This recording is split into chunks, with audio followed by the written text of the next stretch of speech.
Дали Бранко Црвенковски поводи до една бизарност од таткото чија ДНК е вградена во СДСМ, на крај да оди да го сквернави своето политичко чедо и да му направи предклиничка смрт, бидејќи ова не е пораз на СДСМ, ова е најголемиот историски пораз на СДСМ и многумина вела дека СДСМ ќе му треба, да не речам деценија, ама 2-3 мандати за да може да се стабилизира и го поставуваат прашањето дали СДСМ ќе има некоја си таква сила во наредниот период многу брзо да се стабилизира, зборам политички.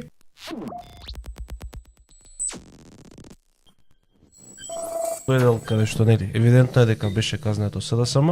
Гледаш ли можеби некоја операција во позадина за условно кажано ослабување на партијата или она што го велат дека СДСМовското гласачко тело, поддржувачите на СДСМ се поспремни да ги казнат своите, или пак се работи за некоја структурирана операција во позадина која што можеби не сме ја виделе, не сме имали информации за тоа. Се зборуваше за улогата на Бранко Црвенковски, се зборуваше за улогата на Знам и Максим Димитриевски, која што па имајќи го предвид резултатите не се покажа како пресудна за овој резултат на СДСМ. Не му фалеа на СДСМ 50.000 гласови или 60.000 на Максо, многу повеќе му фалеа од тоа. Што се случуваше во позадина, ко може да изанализираме? Да, точно е тоа, да одиме да ги анализираме двете прашања.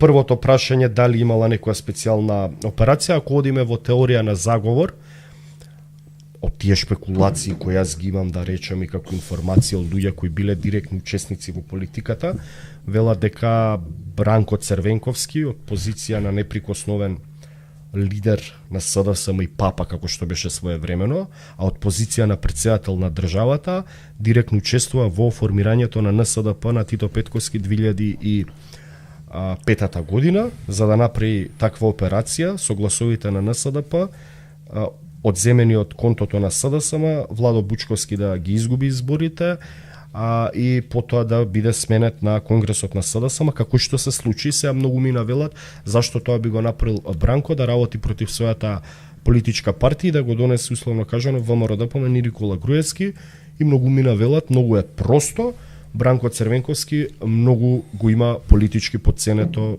капацитетот и потенцијалот на Никола Груевски, сметајќи дека многу лесно ќе го порази, односно Бранко Црвенковски постојано си играл шахмат на македонската политичка табла. Ако го земеме тоа како еден вид на операција, како модус операнди, модус операнди или операција направена како што е велиш, ако влеземе во теоријата на заговор, тогаш би рекол да, има некои си индиции дека Знам на Максим Димитриевски е, ајде да речам, на еден начин создадена прокси, директно или индиректно со Амин или долгата рака на Бранко Црвенковски, бидејќи генерален секретар и подпредседател се Горан Минчев и Весна Бендовска, кои се секогаш сметале, да кажам, по бранковистичкото крило на СДСМ, па има одредени имиња, се ајде може не се познати толку за пошироката јавност, кои се дел од извршниот Ој Укец што беше како сегаше носителот? Бобан Карапејовски, ама тој е професор на филозофски факултет по македонски јазик, стана пратеник. Не, сакам да кажам, знам некако многу на брзина на Максим Димитриевски направи солидни општински организации со структури, што на левица, да речам, ајде да е направам пандан на Знам, бидејќи Знам и левици имаат истоветен број на пратеници по 6, и покрај тоа што левици има 11.000 повеќе гласови.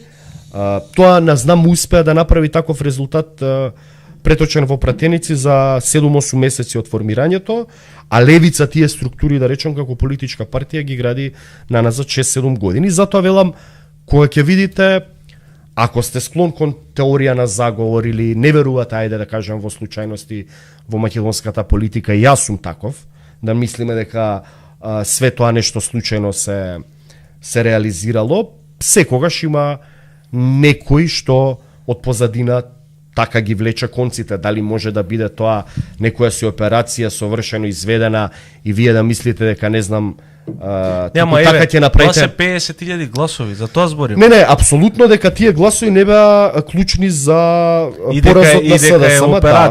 Операција. Не, ама се затоа што знаеме грасрутс како почине една партија да се формира. Да, сакам да кажам, се маките преку левица ги видовме. Така е. Сакам да кажам, се поставува прашањето, па сега Дали Бранко Црвенковски поводи, ај како да кажам сега, кој политички термин да го потребам, до една бизарност од таткото чија ДНК е вградена во СДСМ, на крај да оди да го сквернави своето политичко чедо и да му направи предклиничка смрт, бидејќи ова не е пораз на СДСМ, ова е најголемиот историски пораз на СДСМ и многумина вела дека СДСМ ќе му треба, да не речам деценија, ама 2-3 мандати за да може да се стабилизира, и го поставуваат прашањето дали СДСМ ќе има некоја си таква сила во наредниот период многу брзо да се стабилизира, зборам политички, внатрепартиски да не влезе во некои си перпетуирачки кризи на постојано менување на лидери, лутање низ тој свој идентитет, да не може да се препознаат како партиски идентитет, и дали СДСМ може да закрепне после ваков тежок изборен дебакл, и дали може да се врати да биде на наредните локални или наредните редовни или предвремени парламентарни избори конкурентна партија. Да. Не велиме да победи, ама сакам да кажам, се доведуваме до некоја си шокирачка и апсурдна ситуација. Ако е така, хипотетички го поставувам прашањето, дека Бранко, ако учествувал во раздробието на СДСМ, активно формирајќи ја знам, или учествувајќи цели општински организации или структури на СДСМ да отидат во знам, се поставува прашањето дали политичкиот татко на СДСМ влегол да го уништи своето политичко чедо. Ова се само мои размислувања за кои може би од некоја идна историска временска дистанца ќе станат појасни. Као Тито Петковски кој искочи после 20 години го потврди си сето она што ние сме го знаеле. Ми кажа од амбасада и така натаму знаеме зашто. Да, ама многу е рано да ги речам овие работи согледаме, бидејќи активно се случуваат пред наши очи, доколку има некоја си разврска. Ќе видиме, знам дали ќе партиципира во владата предводена од ВМРО ДПМН со Влен. Добро, ќе го коментираме тоа малце подоцна. Прашањето е што беше поразено на овие избори. Беа поразени политичарите кои што зад превезот на европски вредности промовира, условно кажано, блуд и разврат. Беше поразена идејата за европска Македонија, или пак беше поразена бриселската политика кон Македонија? Јас мислам дека идејата за Европска Унија не беше така поразена како што Европска беше Македонија, Европска Унија, тоа е да. Патот на Македонија да биде полноправна членка на Европската Унија, се разбираме, колку што повеќе беше поразена бриселската политика официјална кон интегративниот пат на Македонија.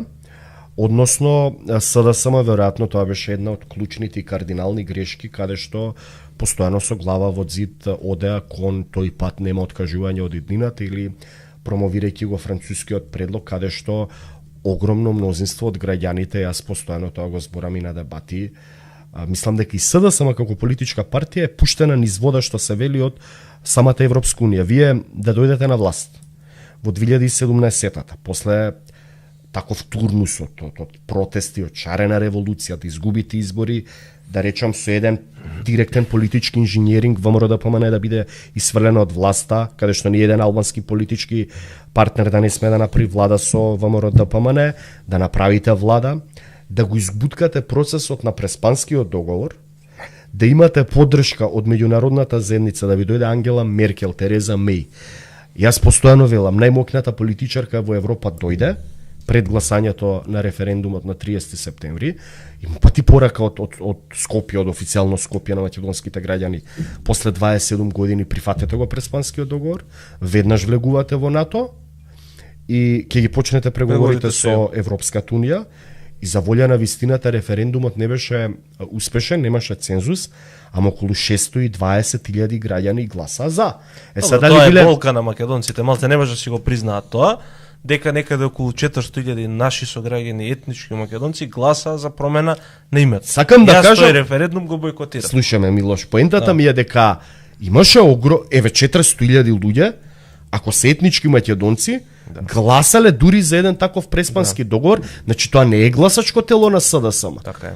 СДСМ зема 150.000. Значи имало луѓе што си рекле ајде да ќе го направиме и ова, не да видиме што ќе.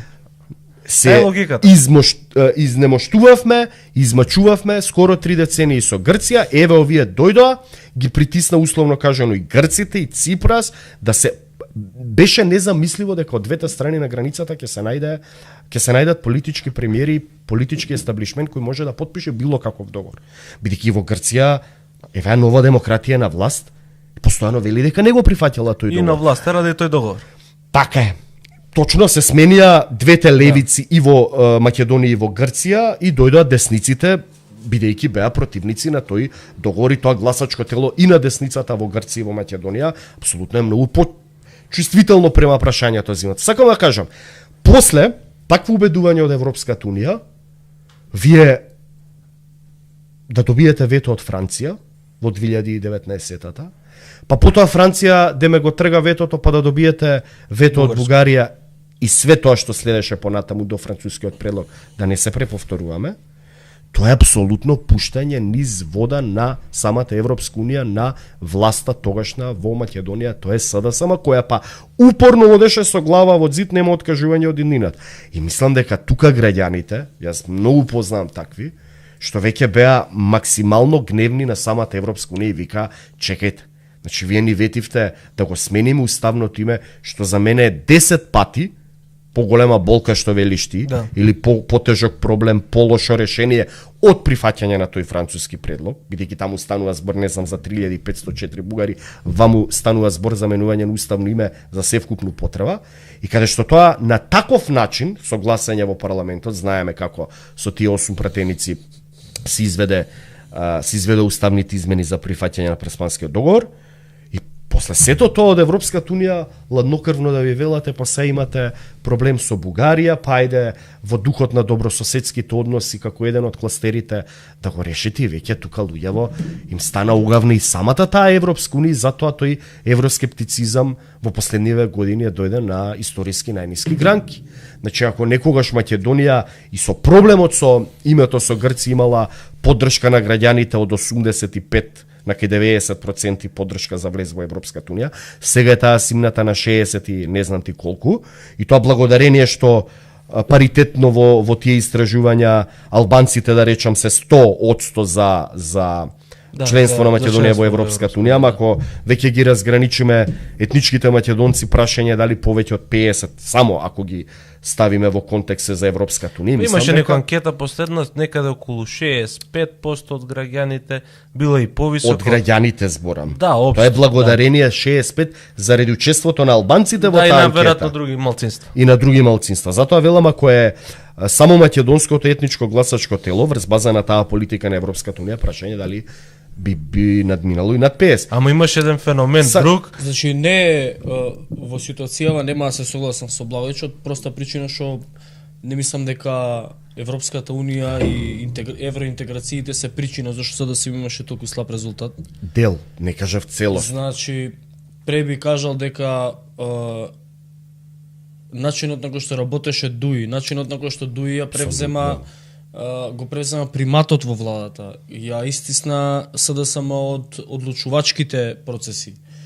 Се однесуваа со институциите и со владата на начин на кој што, нели, сите гледавме, со една апсолутно непочитување кон Александар, извини се, апсолутно се согласувам со тебе. Само да додадам, од друга страна СДСМ во изминатите 7 години не го следеа многу пријатни вести и известувања, туку напротив, имаше многу афери, имаше многу сомнежи за сторени нерегуларности, што од владата, што од градоначалниците, бидејќи да не забораваме, он има од 2017 до 2021 има 55 градоначалници.